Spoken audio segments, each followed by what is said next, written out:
अस्सलाम वालेकुम नाजरीन, प्रोग्राम दूसरा रुख में खुशामदीद। मैं हूं आपका मेज़बान नादिर गुरामानी। नाजरीन, पार्लिमान के दोनों ऐवान जो हैं उनके इजलास अब ईद की छुट्टियों के बाद ही होंगे और जो बजट के हवाले से अपोजिशन की जानिब से तजावीज़ आनी हैं वो भी ईद के बाद ही सामने आएंगी।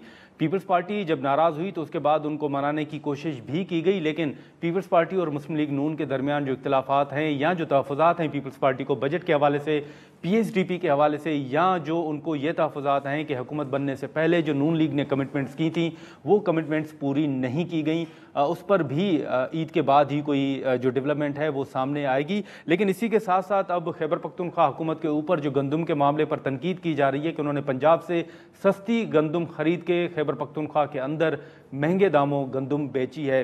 ईद के बाद ओवरऑल सूरत हाल क्या होगी और क्या डेवलपमेंट जो है वो सामने आ सकती है? फिर तहरीक इंसाफ के अंदर जो इख्तिलाफात कमेटियों के मामले पर जो बातचीत हो रही है, या फिर जो खान साहब ने ये कहा है कि अब तमाम जमातों के साथ मुज़ाकरात हो सकते हैं, उस पर हमारे ज़राए के मुताबिक तहरीक इंसाफ के अंदर भी इख्तिलाफात हैं और ये कुछ हलकों की ये भी राय है कि पीपल्स पार्टी, मुस्लिम लीग नून और MKM के साथ मुज़ाकरात नहीं करने चाहिए। तो हम इस मामले पर भी बात करेंगे। बैरिस्टर सैफ साहब हमारे साथ मौजूद हैं। सर, बहुत शुक्रिया। सबसे पहले तो अब जो बजट का मामला है, बजट पेश हो गया, अब आने वाले दिनों में या ख़ास तौर पर आप क्या देख रहे हैं कि ईद के बाद क्या डेवलपमेंट होगी? देखिए, माहौल का तो जाहिर है कि एक तनाव की कैफियत है, तसादम की कैफियत है, हाँ। मुखासमत है सियासी पार्टियों में, और कुछ टोपी ड्रामे भी चल रहे हैं। जैसे कि बजट पेश करने वाले दिन बिलावल साहब ने जो है वो एक टोपी ड्रामा करने की कोशिश की कि जी नाराज़गी हो गई और जी मैं नहीं जा रहा, और उसके बाद बजट को ये इंशाल्लाह मुझे लगता है कि ये ज़रूर वोट भी देंगे, और उसके बाद वोट देने के बाद और पास करने के बाद ये बैठ के फिर नाराज़गी का इज़हार भी करेंगे। तो ये इस तरह की हरकतें तो होंगी, लेकिन पाकिस्तान तहरीक इंसाफ तो इस बजट को यकसर मुस्तरद करती है, और हम समझते हैं कि ये अवाम दुश्मन बजट है, और इस बजट में सिर्फ और सिर्फ IMF को खुश करने के लिए इकदाम किए गए हैं। आवाम की रिलीफ के लिए कोई संजीदा न प्लानिंग है, ना इनके पास कोई मंसूबा है, और IMF के चंगल में भी हम सिर्फ इसीलिए फंसे हुए हैं कि इन दो हजरात ने जो इस वक्त हुक्मरान हैं और जो इस वक्त रहनुमा हैं पाकिस्तान पीपल्स पार्टी के और पाकिस्तान मुस्लिम लीग नून के, इनके गुज़श्ता दौरे हुकूमत में IPPs के साथ जिस तरह के मुआहदे हुए, पाकिस्तान में जो करप्शन की गई जिसके नतीजे में मुल्क से पैसा बाहर गया और आज मुल्क की माशी हालत अबतर है, तो उसके ज़िम्मेदार भी यही हैं। और अब ये IMF के साथ बैठ कर आवाम को मज़ीद मसाइल का शिकार कर रहे हैं। तो यकीनन इस सूरत हाल में तो ये उम्मीद नहीं रखनी चाहिए कि बजट जो है वो बग़ैर किसी मुखालफत के पास होगा। PTI और हमारी इत्तेहादी जमातें भरपूर मुज़ाहिमत करेंगी। सैफ साहब, आपने वफाक से पहले बजट पेश किया था और उस वक्त भी तनकीद की जा रही थी। अब वफाक ने बजट पेश कर दिया, आदाद व शुमार आपके सामने आ गए, आपके आदाद व शुमार उस वक्त भी कहा गया कि मुख्तलिफ हैं। वफाक के आदाद व शुमार सामने आने के बाद अब आपकी क्या स्ट्रेटजी होगी? देखें, पहली बात तो ये कि जो तनकीद हो रही थी वो सिर्फ सियासी तनकीद थी, और उसमें कोई जिस्ट नहीं था, उसमें कोई सब्सटेंस नहीं था, और वो तनकीद सिर्फ इसलिए की जा रही थी ताकि पाकिस्तान तहरीक इंसाफ की हुकूमत को नीचे दिखाया जाए। हालांकि आइन में, कानून में इस पर कोई पाबंदी नहीं है कि कोई सूबा अगर मरकज से पहले बजट पेश करे तो वो कोई गैर आइनी इक़दाम होगा, ऐसी कोई बात है ही नहीं। हमारे पास इख्तियार था, हमने वो इख्तियार इस्तेमाल किया, और हमने इख्तियार इसलिए इस्तेमाल किया कि हमें अपने अवाम की तरक्की और फलाह बहबूद की फिक्र है, और हम समझते हैं कि जितनी जल्दी बजट पास हो उतनी ही जल्दी अगले साल के लिए जो तरक्याती मंसूबे हैं, फलाही मंसूबे हैं, उन पर काम शुरू हो सकता है। पहली बात तो ये। दूसरी बात ये है कि जहाँ तक वफाक का ताल्लुक है, हमने वफाक से मिलने वाले जो हमें पैसे या रकम होती है हर साल, जो हमें मिलती है या हमें मिलनी चाहिए, उसको बुनियाद बनाकर हमने अपना बजट बनाया, और उसमें अपना हिस्सा जो खैबर पख्तूनख्वा की तरफ से जो आमदन है उसको भी डाला। तो हमारे बजट में तो कोई एज सच कोई फैक्चुअल प्रॉब्लम नहीं है, ना ही कोई ऐसी चीज़ है कि जो जिसको आप गलत कह सकें। अलबत्ता वफाक का जो बजट है वो यकीनन प्रॉब्लमेटिक है, क्योंकि वफाक ने हमारे 91 मंसूबे PSDP में से निकाल कर कोशिश यही की है कि हमारे तरक्याती काम को रोका जाए, जिसका नुकसान ये होगा कि आवाम को तो नुकसान होगा ही होगा, लेकिन वो जो करोड़ों रुपए उन मंसूबों पर पहले से खर्च हो चुके हैं गुज़श्ता सालों में, वो भी ज़ाया हो जाएंगे।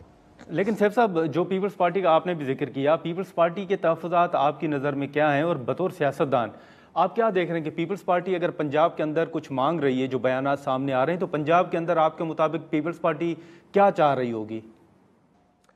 पंजाब में वो सिर्फ अपनी सियासी पोजीशन को मुस्तहकम करने के लिए मौके मांग रहे हैं। हाँ। क्योंकि वफाक में वो हुकूमत के साथ मुकम्मल तौर पर हिमायत भी कर रहे हैं, हुकूमत को सपोर्ट भी कर रहे हैं और हुकूमत के साथ मुकम्मल तावन भी कर रहे हैं। तो अब उसके बदले में वो ये चाहते हैं कि पंजाब में उनको सियासी काम करने की आज़ादी हो, क्योंकि पंजाब पे तो राजकुमारी साहिबा की हुकूमत है और राजकुमारी साहिबा ने जो है पूरे पंजाब पर अपने पंजे बड़ी मजबूती से गाड़े हुए हैं। वो किसी और सियासी पार्टी को वहां पे ऑपरेट नहीं करने दे रही और तहरीके इंसाफ के कारकुनान पर जो जुल्म सितम बरपा है उसकी मिसाल आपके सामने है। तो पीपल्स पार्टी ये चाह रही है कि चूंकि वफाक में वो हुकूमत के साथ तावन कर रहे हैं और उनको हर तरह से फैसिलिटेट कर रहे हैं, तो पंजाब में उनको मौका दिया जाए। मेरे ख्याल में जहां तक मौका देने का ताल्लुक है तो ये तो पाकिस्तान पीपल्स पार्टी की इस केस मुतालबे की मैं बिल्कुल सपोर्ट करता हूं कि उनको पाकिस्तान के हर सूबे में मौका मिलना चाहिए। ये और बात है कि अवाम उनको एक्सेप्ट करती है या नहीं, ये फैसला अवाम ने करना है। लेकिन बाहर सूरत एक तो ये डिमांड है। दूसरी बात ये है कि देखें, मैं फिर कहूंगा, मैं बावजूद इसके कि मैं नहीं चाहता कि मैं इस तरह की तल्ख बातें करूं, लेकिन बात चीजें ऐसी हकायक होती हैं कि जिनको आप इग्नोर नहीं कर सकते और आप करें भी तो लोगों को पता होती है। और वो ये है कि देखें, इक्तदार के मजे लूटने में दोनों शरीक होते हैं। ये सूबे बांट लेते हैं। पंजाब इस वक्त मुस्लिम लीग नून के पास है तो सिंध पीपल्स पार्टी के पास है। सिंध में जो कुछ हो रहा है वो भी हमारे सामने है। सिंध में और तो छोड़े, वो एक जिले में चंद डाकू जो है उन्होंने पूरी सिंध की पुलिस का नाक में दम कर रखा है, वो इनसे मैनेज नहीं हो रहे। और उसके अलावा जो करप्शन की कहानियां हैं वो भी जुबान ज़द आम है। रह गया पंजाब, यहाँ पे भी मसाइल है। वफाक में दोनों मिले हुए हैं और दोनों हुकूमत के मजे लूट रहे हैं। तो कहने का मेरा मकसद ये है कि पीपल्स पार्टी सिर्फ और सिर्फ इक्तदार के मजे और जो लूट मार की दौलत है उसमें अपना हिस्सा चाहती है, बाकी इसके अलावा उनका कोई इशू नहीं है। लेकिन बैरिस्टर साहब, अब हमने देखा कि हाल ही में जो सेनेट का इजलास हुआ, उस इजलास में floor of the house Talal Chaudhry साहब ने खैबर पख्तूनख्वा हुकूमत पर बड़ी तनकीद की और ये कहा कि गंदम जो है वो खैबर पख्तूनख्वा ने सस्ते दामों पंजाब से ख़रीदी और वहाँ पर खैबर पख्तूनख्वा के अंदर मुनाफा रख के वो बेची गई और अपनी जेबें भरी गईं। आप समझते हैं कि जो फ्लोर ऑफ द हाउस ये बात की जा रही है, हुकूमत के ऊपर जो इल्ज़ाम लगाया जा रहा है, ये किस हद तक दुरुस्त है? क्या ऐसे ही है कि पंजाब से सस्ती गंदम खरीदी गई और खैबर पख्तूनख्वा में महंगे दामों बेची गई? गुरमानी साहब देखें, खैबर पख्तूनख्वा हुकूमत की काबीना ने फैसला किया था कि हम गंदम खरीदेंगे, ठीक है, हम पास्को से नहीं खरीदेंगे, हम बराह रास्त किसानों से खरीदेंगे। और पंजाब के किसान चूंकि एक मुसीबत में, मुश्किल में थे, उनकी गंदम की पैदावार बहुत ज़बरदस्त हुई थी, बड़ी आला क्वालिटी की गंदम उन्होंने मेहनत करके अल्लाह के फजल करम से उगाई थी। उसके बावजूद उनके गंदम जो है वो उनके खातिर ख्वाह नताइज नहीं दे रहे थे, मुनाफा नहीं मिल रहा था। तो खैबर पख्तूनख्वा हुकूमत ने अपने पंजाब के किसान भाइयों को सपोर्ट करने के लिए उनसे बराह रास्त गंदम खरीदने का फैसला किया।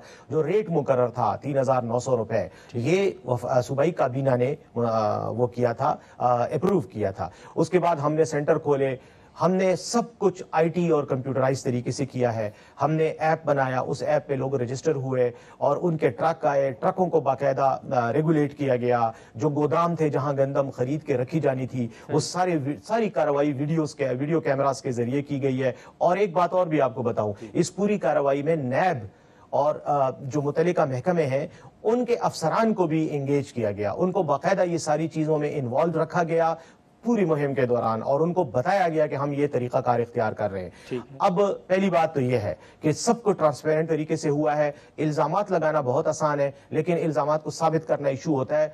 ये इल्जाम तो लगा रहे हैं, लेकिन उसको साबित कैसे करेंगे वो मैं इन पे छोड़ता हूं। दूसरी बात ये है कि ये भी मैं आपको बता दूं कि ये बात हमें बहुत अच्छी तरह पता है कि राजकुमारी साहिबा ने बाकायदा टास्क दिया था कुछ इदारों को कि वो खैबर पुख्तूनख्वा की गंदम खरीदारी की मुहिम को बदनाम करने के लिए इस तरह के इल्जामात चलाएं और फैलाएं, और वो किसी हद तक सोशल मीडिया की हद तक ही कामयाब रहे हैं। बाकी लोगों को पता है, देखें जिन किसानों की गंदम खरीदी गई है, जिनके घर में आज चूल्हा जो है वो जल रहा है, उनके हमारे पास, मेरे पास जाती तौर पर मैसेजेस हैं, रिकॉर्डेड मैसेजेस हैं जो उन्होंने मेहरबानी के, शुक्रिया के और खैबर पुख्तूनख्वा हुकूमत की तारीफ के भेजे हैं। और ये हमारे पास सब कुछ डॉक्यूमेंटेड है। और अगर किसी को खदशा है या शक है कि हमने इसमें करप्शन की है, तो गुरामानी साहब आपके प्रोग्राम की वसातत से मैं तमाम इदारों को कहता हूं, आए इसकी तहकीकात करें, और रिपोर्ट पेश करें। तलाल चौधरी साहब शायद इस पूरी मुहिम के दौरान तंजीम साजी में मसरूफ थे, क्योंकि वो इस काम की महारत रखते हैं,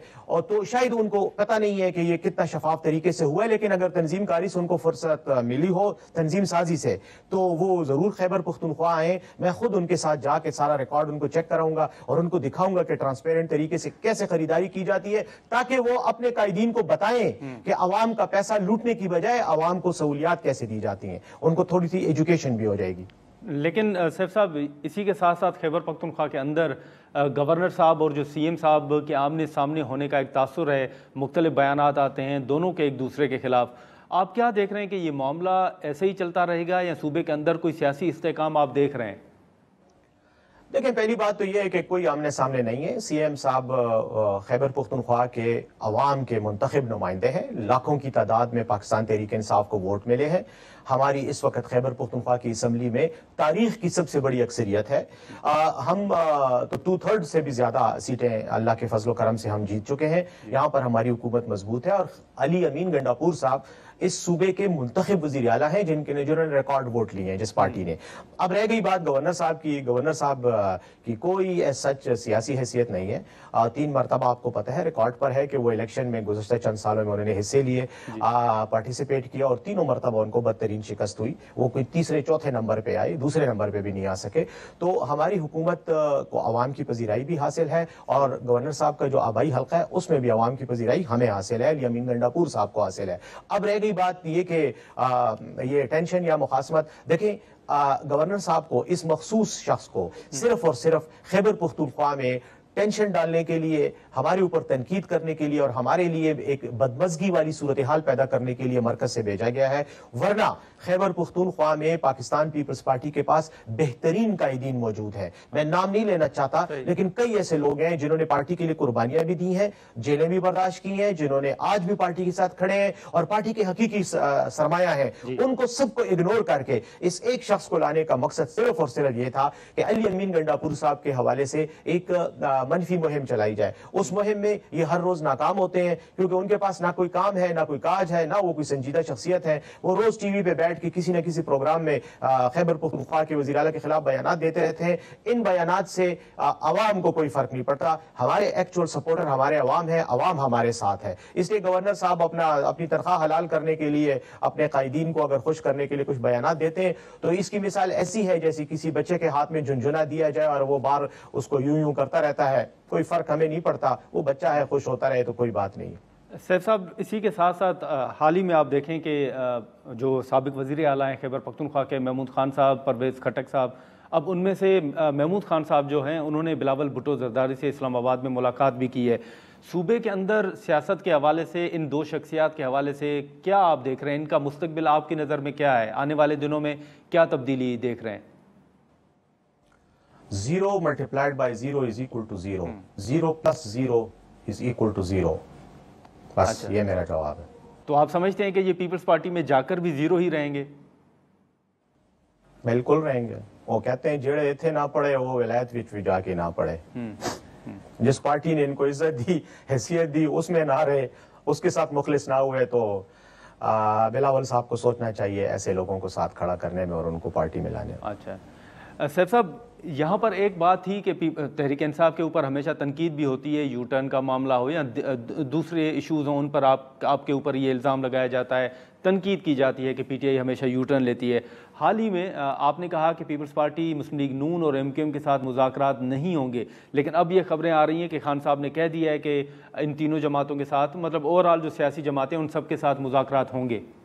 एक बात की मैं दोबारा उसे वजाहत कर दूं, ये मैं पहले भी आपके प्रोग्राम में भी कह चुका हूं, बाकी दोस्तों के प्रोग्रामों में भी बात कर चुका हूं कि हम मुज़ाकरात के लिए बिल्कुल तैयार हैं। हम हर किसी के साथ मुज़ाकरात करने को तैयार हैं, सिवाय पाकिस्तान पीपल्स पार्टी और पाकिस्तान मुस्लिम लीग नून के साथ। अच्छा। खान साहब ने क्लैरिटी के साथ मना किया हुआ है कि इनके साथ मुज़ाकरात नहीं होंगे। उसकी वजह बड़ी वाज़ेह है कि हम पाकिस्तान के मौजूदा मसाइल का जिम्मेदार इन दो पार्टियों को समझते हैं।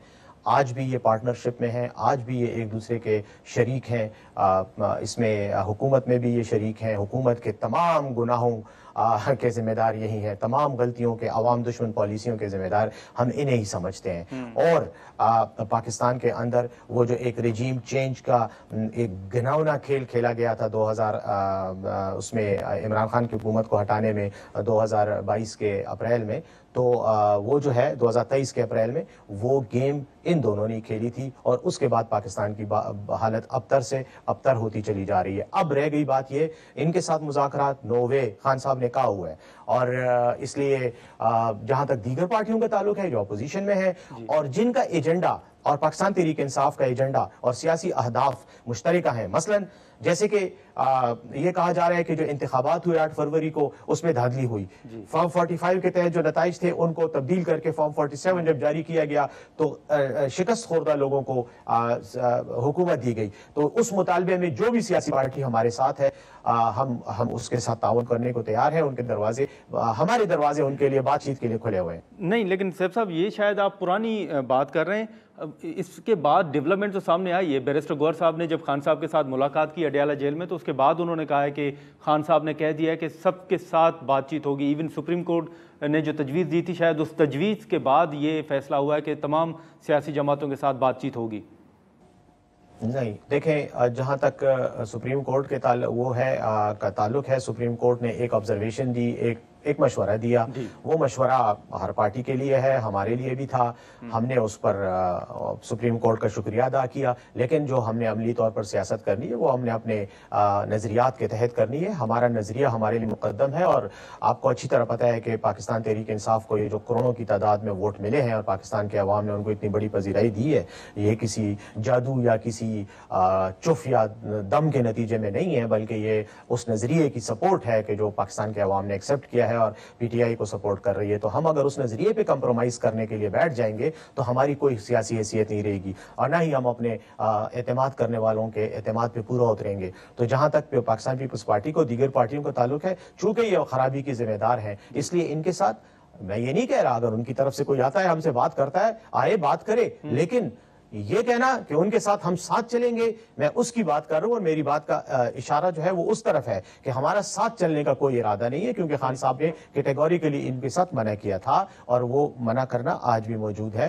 रह गई बात इनके साथ बात करने की, तो जैसे फर्ज करें आज पीपल्स पार्टी का कोई वफद आके हमारे साथ मिलने की बात करता है, बातचीत करता है, हाँ। बेशक आए, ये हमारी रिवायात भी है और हमको ये तो नहीं है कि हमने कोई जिद जाती कोई अनाद है या कोई दुश्मनी है, आए बात करें, लेकिन इनके साथ हमारा इन द लॉन्ग रन चलने की कोई तुक नहीं है ना, तुक इसलिए नहीं है जी। तो सैफ साहब, आप समझते हैं कि जो बैरिस्टर गौहर साहब का बयान था उसको मिसकोट किया गया है और खान साहब ने पीपल्स पार्टी हो, नून लीग हो या एमक्यूएम हो, इनसे बातचीत शुरू करने की कोई तजवीज़ या उन्होंने कोई आपको गो हेड नहीं दिया कि ठीक है आप इनसे बात करें? नहीं, मेरे नॉलेज में ऐसी कोई बात नहीं है, क्योंकि खान साहब से तो मेरी जो इसको मंडे को लास्ट मुलाकात हुई है जेल में ट्रायल के दौरान, और उन्होंने इस तरह की कोई बात नहीं की कि पीपल्स पार्टी के साथ हम बात करें या नून के साथ हम बात करें, ऐसी कोई बात नहीं है। अगर बैरिस्टर गौहर साहब के साथ उन्होंने कोई बात की हो तो मैं उसके बारे में कुछ नहीं कह सकता, लेकिन मेरा ख्याल है कि शायद बैरिस्टर गौहर साहब की इस बात को गलत अंदाज में मीडिया में पेश किया गया है। बातचीत के दरवाजे खुले हैं, लेकिन साथ चलने के दरवाजे खुले नहीं है। वो उनके साथ हैं जिनके साथ हमारा जो अहदाफ है सियासी वो हमारे मुश्तरका हैं। दूसरी बात यह है कि बेहतर यह है कि अगर बैरिस्टर गौहर साहब से कोई इस तरह की बात हुई है और वजाहत वो करना चाहें तो आप उनसे बराह रास्त पूछ सकते हैं, वो इसकी वजाहत कर देंगे। चलें, ठीक है। बैरिस्टर साहब बहुत शुक्रिया सर, आपने वक्त निकाला। नाज़रीन, बैरिस्टर साहब की गुफ्तगू आपने सुनी। अब ये तो ईद के बाद ही देखना होगा कि अब इस पर क्या डेवलपमेंट सामने आती है, लेकिन बजट के बाद जो तनकीद हो रही है हुकूमत के ऊपर और महंगाई में इजाफे की जो बातें सामने आ रही हैं उस पर भी हम बात करेंगे, लेकिन यहाँ पर एक शॉर्ट ब्रेक लेते हैं।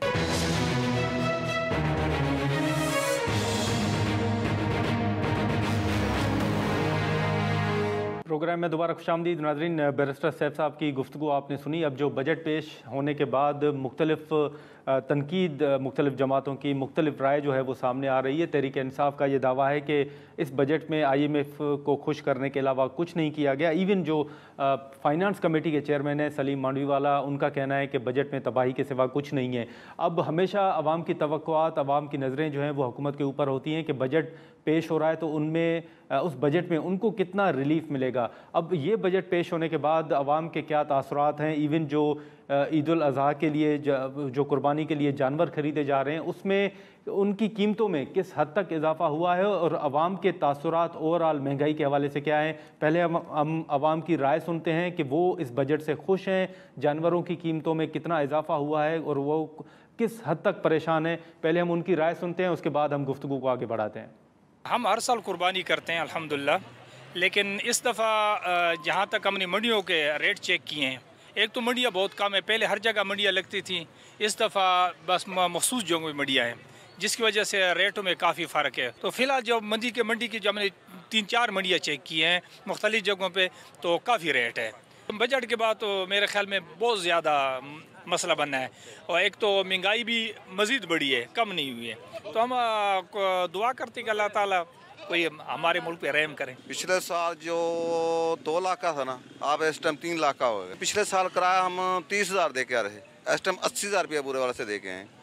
हाँ जी, खर्चे उतर। पिछले साल खर्चा साढ़ा 10,000 आ रहा था, इस टाइम 25-30,000 रुपये एक बच्चे का खर्चा आ रहा है। पिछले साल हमने लिया था 2,25,000 का 5.5 मन वो बैल निकला था। अभी उसी के मुताबिक जो है उसका रेट मांग रहे हैं 4.5 लाख, 4, 4.25, 4.5, इससे कम वो नीचे आते ही नहीं है। हम फिर के थक गए हैं, बस हम वापस जाते हैं। अभी इनका मूड ही नहीं है बेचने का। असल में यहाँ मंडी में जो सब लोग हैं ना, ये सारे व्यापारी हैं, एक मंडी से ख़रीदते हैं, दूसरी मंडी में जाके बेचते हैं। ये कहते हैं कि लाख के साथ 1 लाख हम भी कमा लें, इसलिए महंगाई इन्होंने बढ़ाई हुई है। पिछली दफ़ा इसकी पर्ची थी 2,000 रुपया, इस दफ़ा पर्ची हम दे रहे 3,000 रुपया। ये टेंट हमने खुद लगाया हुआ, ये ऊपर लगा हुआ है, जो टेंट लगा हमने खुद लगाया, इसका पर डे 2,000 रुपया है।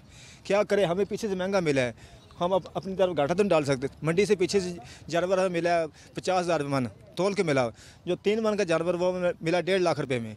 हम आए गुजरा वाले से, उधर से 60,000 की बारी गाड़ी आई है, उसमें 12 जानवर थे, हम भी उसमें डालेंगे। 72,000 रुपये हमने दिया पर्ची वालों को। क्या करें, 800 रुपये माने ये पट्ठे हैं, क्या करते हैं माने पट्ठे इन डंगरों को। जो जानवर पिछले साल मिसाल 3-3.5 लाख का था ना, वो आज कम अज़ कम 4.5 से स्टार्ट हो रहा है।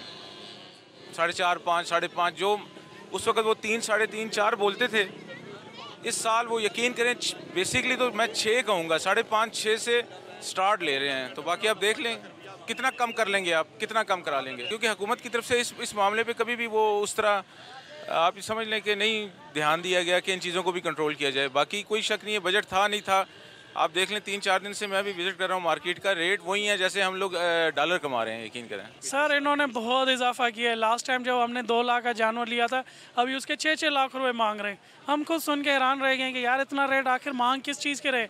अगर आप वेट के हिसाब से लें तो उस हिसाब से तो इतना रेट नहीं बढ़ रहा, पर जितना ये लोग मांग रहे हैं भाई, बस अल्लाह माफ़ करे जो रेट इनके जो है ना, बस कोशिश कर रहे हैं कि भाई जो हम भी जो है ना खरीद सकते हैं जिस रेट पे जो है ना, जिस उस पे हाथ रखो 3 लाख, 4 लाख, 7 लाख। हम तो बाटा पे भी गए थे मंडी पे, वहाँ पे 9 लाख, 23 लाख की भी हमें जोड़ी मिल रही थी। इतने रेट जो है ना इन्होंने वो कर दिए हुए। इसमें इजाफा ही हुआ है। देखें आप, सैलरी लोगों के जो इनकम टैक्स में इन्होंने इजाफा किया है, इससे लोगों का घर पहले ही बजट डिस्टर्ब था। लोगों को कुर्बानी करने के लिए उनके पास बजट ही नहीं है। घर का बजट पूरा करें या कुर्बानी के लिए वो पैसे इकट्ठे करें। तो गवर्नमेंट से कोई हमें रिलीफ की तवक्को नहीं है फ़िलहाल इस गवर्नमेंट से। कीमतें तो यहाँ 3.5 लाख, 4 लाख, हमारा बजट है 2 से 2.5 लाख रुपया, पर यहाँ पे रेट ही 3.5-4 लाख रुपया। तो अभी फ़िलहाल हम मायूसी होकर वापस जा रहे हैं। सुबह से निकला हूँ तकरीबन ओवरऑल, पहले अटक गया हूँ, अटक के बाद जो है ना फिर उसके बाद संगजानी गए हैं, संगजानी के बाद बाटा गए हैं। तो बाकी जितने जो व्यापारियों ने रेट वगैरह बढ़ाए हुए हैं, इतने के जानवर नहीं जितने व्यापारियों ने जो है ना रेट वगैरह दिए हुए हैं। हर व्यापारी 4 लाख, 5 लाख, 7 लाख से नीचे बात ही कोई नहीं है। और महंगाई हम लोगों ने खुद जो है ना बढ़ा दी है। ओवरऑल जो है ना जितने देखा जाए तो जितने का जानवर 4 मन का है उसके 5-5 लाख रुपया मांग रहे हैं। ठीक है, सुबह से अभी तक बिल्कुल खुआर कर दिए इन व्यापारियों ने। ठीक है, तो जितने के जानवर बता रहे हैं उतने का है नहीं। ओवरऑल जो है ना सारी तरफ पिंडी हर कोई कोना हमने नहीं छोड़ा जहाँ पे जो है ना हम लोगों ने जानवर के रेट वगैरह ना चेक किए हों। मैं हर साल लेता होता हूँ इधर मंडी का ठेका ना, तो लेकिन इस दफ़ा मंडी के ठेके में ना बहुत ज़्यादा फ़र्क है, क्योंकि महंगाई बहुत ज़्यादा है। जो रेट पिछली दफ़ा थे उससे डबल हैं, जिसकी वजह से गाहक भी बहुत कम है। अगर गाहक इनके पास व्यापारियों के पास आता भी है तो सिर्फ रेट ले पूछ के चला जाता है। अब जैसे पिछले दिनों बजट पेश हुए उस वजह से और महंगाई हो गई, तो महंगाई की वजह से गाहक यहाँ पर बहुत कम आ रहे हैं। व्यापारी बेचारे भी क्या करें, आप पहले अगर इनका रेंट गाड़ी का पंजाब से आने का 20,000 था तो अब वो 45,000 दे के आते हैं, जिसकी वजह से इनके व्यापारियों के अपने जानवरों के रेट भी बहुत ज़्यादा ही हैं। सर महंगाई ते असर पेगा जो बाद का मसला, लेकिन साढ़े नाल तो महंगाई का कोई नहीं। ज़ाहिर है असीं बच्चे लैके आए हैं, पहले तो खरीदे हुए ठीक है, लेकिन गाहक बहुत है, गाहक च नहीं कोई, यानी कि एक बंदा जाता दूसरा आंदा, एक जाता दूसरा, लेकिन पैसे नहीं लाते, खरीद नहीं रहे ना। मसलन कि 5 लाख का बच्चा है तो दिल चाहे 1.5 लाख लान, 2 लाख लान, ठीक है। इस तरह तो कभी होंगे ही नहीं ना कि 2 लाख का 5 लाख वाला 2 लाख ही कोई बंदा दिंदा है।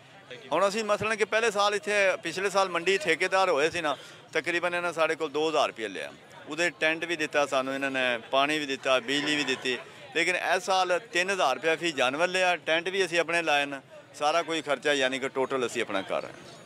नाज़रीन, बजट के हवाले से और मुल्क में महंगाई के हवाले से अवाम के तासुरात आपने सुने। हम यहाँ पर एक शॉर्ट ब्रेक लेंगे और ब्रेक के बाद हम माहिर मुआशियात डॉक्टर खाकान नजीब साहब से गुफ्तगू करेंगे और ये जानने की कोशिश करेंगे जो सियासी जमातें तनकीद कर रही हैं वो तनकीद किस हद तक दुरुस्त है और IMF की किस हद तक मानी गई है इस बजट के मामले पर, और आने वाले दिनों में बजट में क्या कोई तब्दीली हो सकती है या नहीं। फिर दूसरा एक अहम सवाल कि खैबर पख्तूनख्वा ने वफाक से पहले बजट पेश किया था, तो हम ये डॉक्टर साहब से ये भी जानने की कोशिश करेंगे कि अब वफाक के आदाद शुमार सामने आने के बाद सूबा क्या करेगा, इस पर हम बात करते हैं। लेकिन यहाँ पर एक शॉर्ट ब्रेक लेते हैं।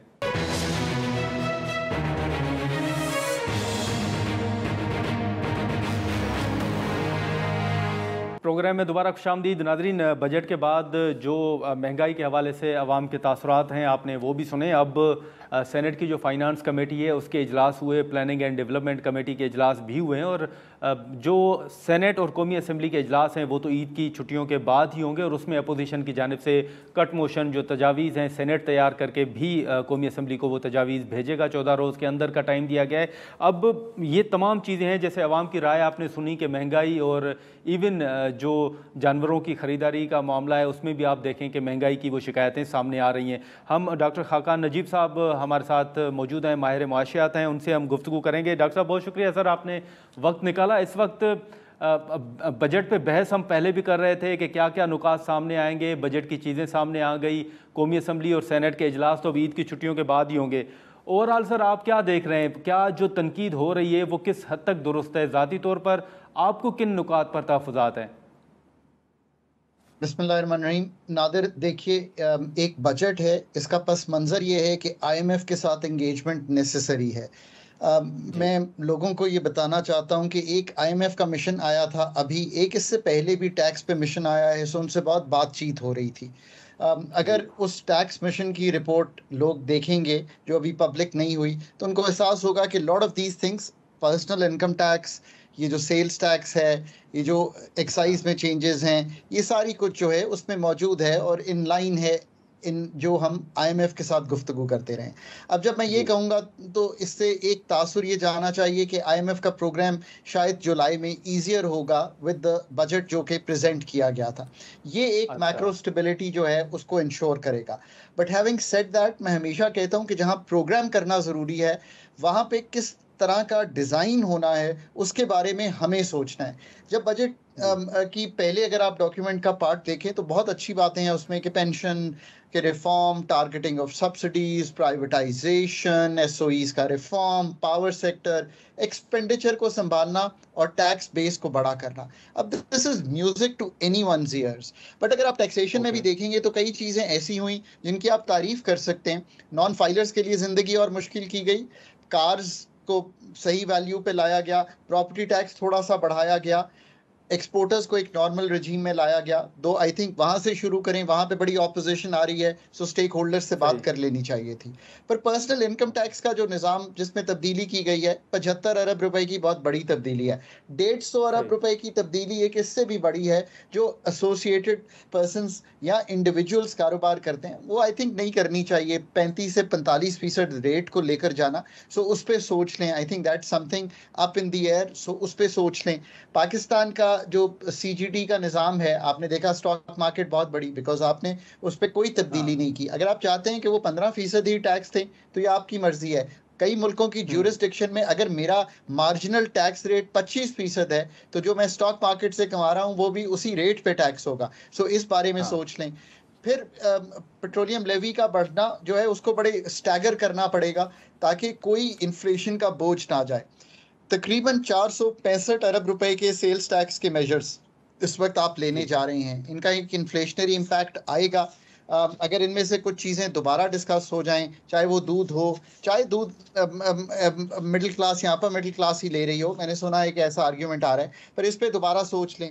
इसी तरह जो आपने सीमेंट पे एक्साइज लगाई है, सीमेंट महंगा होगा। प्रॉपर्टी पे जो एक्साइज लगी है, I am not sure property पे प्रॉपर टैक्सेस लगने चाहिए। जो चीज़ें इन सब को इकट्ठा करती हैं नादिर, 1800 अरब रुपए के नए टैक्सेस हैं। ये एक फैक्ट ऑफ लाइफ है। इसको करते हुए ज़रूर ये सोचें कि आपने बहुत बड़ा बोझ सेल्स टैक्स में, पर्सनल इनकम टैक्स में, AOPs में डाला है, तो फिर एग्रीकल्चर इनकम टैक्स का निफाज पाकिस्तान की जो सबसे बड़ी रिटेल और होलसेल है उसमें फिर तकरीबन वही किया गया कि 2.5% कर दिया है। जो रजिस्टर है मैन्युफैक्चर जो है वो उनसे लेगा। ये जो लेवी टैक्स का आपने जिक्र किया, अब आवाम को तो ये उम्मीदें थी कि शायद बजट के बाद पेट्रोल मज़ीद कम होगा। आप समझते हैं कि अब इस बजट और इन तमाम आदाद व शुमार सामने आने के बाद पेट्रोल की कीमतों में इजाफा होगा, या आप देख रहे हैं कि नहीं कोई कमी पेशी हो सकती है?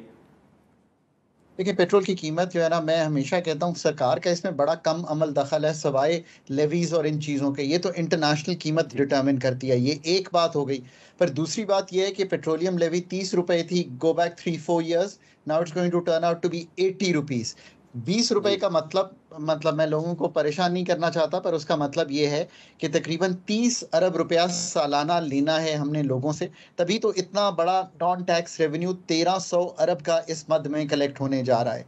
सो पेट्रोल की प्राइसेस तकरीबन यही हैं, कुछ ईजिंग जैसे इंटरनेशनल में ईजिंग होती है वो होती है। So you know we are operating near this benchmark. कुछ लोगों के लिए आसानी है, वेजेस में इंक्रीज हुई है। फिर इसमें भी सोचने की बात है ना, 25% नादिर तवातर से हम 3 साल बढ़ा चुके हैं गवर्नमेंट की सैलरीज। आपको सोचना तो चाहिए कि कोई अदारा जिसका फिजिकल का इतना बड़ा खसारा हो, यानी कि एक्सपेंडिचर और रेवेन्यू का जो खसारा है वो 8,500 अरब रुपए का है, उसके जो तमाम एम्प्लॉइज हैं वो अच्छा तो नहीं परफॉर्म कर सकते ना। I mean it is not possible, right? So आपको मे बी इस वक्त उनको साथ लेना चाहिए और ये कहना चाहिए कि मे बी 10-15% बढ़ा लें सैलरीज। उन्होंने 25% बढ़ाई, पर उनके लिए ये एक हेल्पफुल चीज है जिनके लिए बड़ी है। यहाँ पर एक शॉर्ट ब्रेक लेते हैं।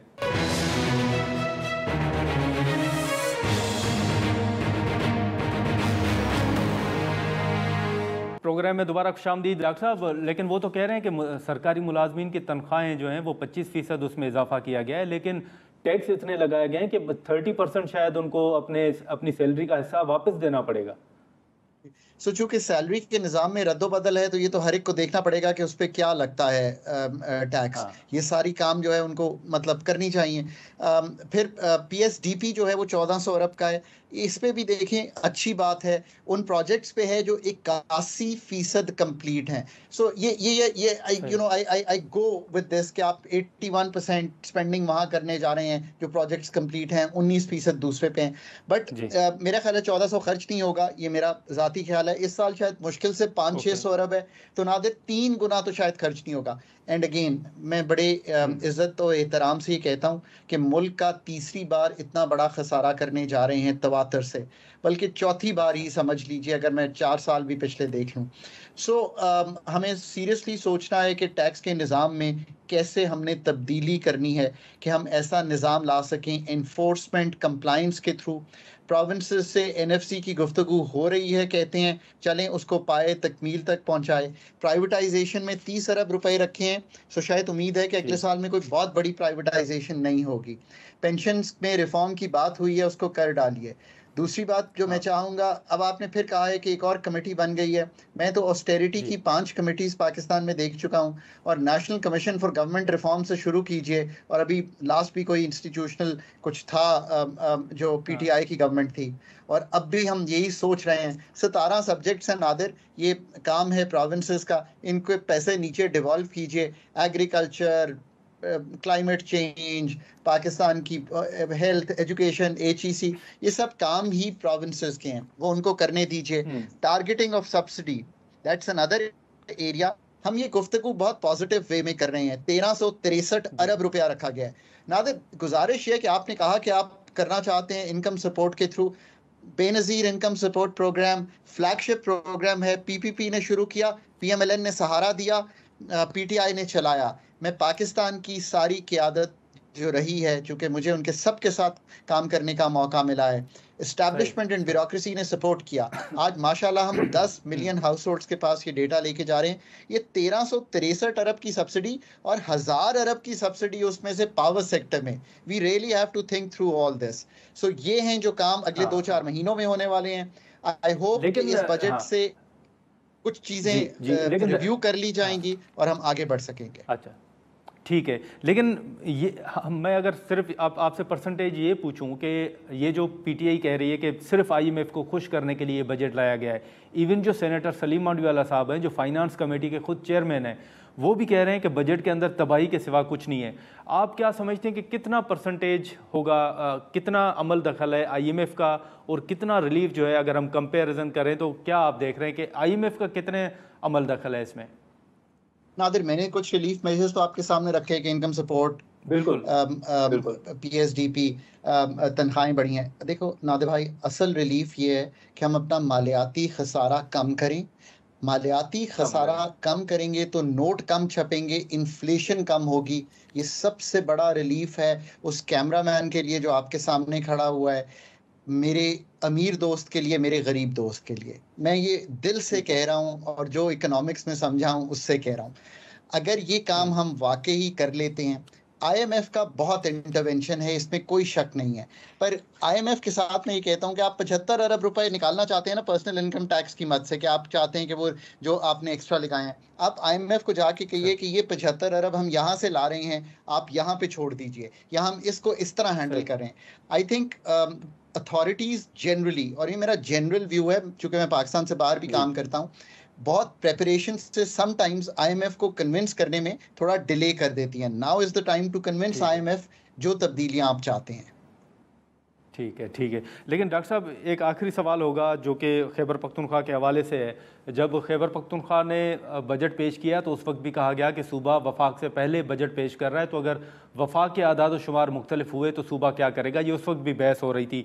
सूबे का एक अपना पॉइंट ऑफ व्यू था कि आइन में कहीं नहीं लिखा हुआ और कोई वो बाउंड नहीं है कि वफाक से पहले वो कर ही नहीं सकते ये बजट पेश। तो अब वफाक ने बजट पेश कर दिया, KPK के जो आदाद शुमार थे वो अलग किसी हद तक नो डाउट हैं, तो अब क्या बतौर एक्सपर्ट आप क्या देख रहे हैं कि अब सूबे को क्या करना पड़ेगा? नादिर, चूँकि मैंने गवर्नमेंट में काम किया है तो चीज़ें तो चलानी पड़ती हैं, बजट भी बनाने पड़ते हैं, अकाउंट्स भी मैच करने पड़ते हैं, तनख्वाहें भी देनी है, डेवलपमेंट बजट भी चलाना है, मुल्क को भी चलाना है, एक्सटर्नल ऑब्लिगेशंस भी पूरी करनी है। ये फैक्ट ऑफ लाइफ है। सो मैं आइडियलिज्म में नहीं बल्कि प्रैग्मेटिज्म में बिलीव करता हूँ। उन्होंने दे दिया बजट, अब वो एडजस्टमेंट्स कर लेंगे कि जो वफाक से 57% वफाक जो है सूबों को बांट देता है ना पैसे, सब पैसे तो हम दे देते हैं, तभी तो हमारे फेडरल फिस्कल फ्रेमवर्क में इश्यूज आ रहे हैं। सो वो उसको एडजस्ट कर लेंगे कि अब मतलब 1 रुपया नहीं, 1 रुपया 5 पैसे या 95 पैसे आने हैं, उसके मुताबिक वो अपनी जो स्पेंडिंग है जहां जहां उन्होंने एडजस्ट करनी है कर लेंगे। क्योंकि आइन में कोई कदगन नहीं है कि वो पहले दे सकते हैं, चलें उन्होंने दे दिया, अब एडजस्टमेंट्स कर लें उस चीज़ की और आगे बढ़ें। उनके कुछ मसाइल हैं नेट हाइडल प्रॉफिट के, वो मुझे मालूम है देरीना मसाइल हैं, उनको हम निकालें, आगे बढ़ें ताकि मुल्क को जिस भंवर में फंसा हुआ है उसका अदराक करें और सब एक डेवलपमेंट बार्गेन करके आगे पुश करें मुल्क को। चलें, ठीक है डॉक्टर साहब, बहुत शुक्रिया ज़रा आपने वक्त निकाला। नाज़रीन, डॉक्टर खाका नजीब साहब की गुफ्तगू आपने सुनी।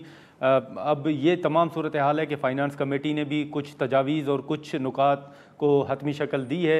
अब ईद के बाद जो है वो बाकी कमेटियों के इजलास भी होंगे और सेनेट और कौमी असम्बली का इजलास भी होगा, तो देखें कि इस मामले पर खैबर पख्तूनख्वा, जैसे हमने जिक्र किया कि वो उनकी स्ट्रेटजी क्या सामने आती है और ख़ुद हुकूमत जो है वो अपोजिशन हो गई या फिर पीपल्स पार्टी को किस हद तक मनाने में और कौन कौन सी तजावीज़ जो हैं वो बजट में शामिल करने पर इत्तफाक करती है, ये ईद के बाद ही देखेंगे। आज के प्रोग्राम में इतना ही, इजाज़त दीजिए, अल्लाह हाफ़िज़।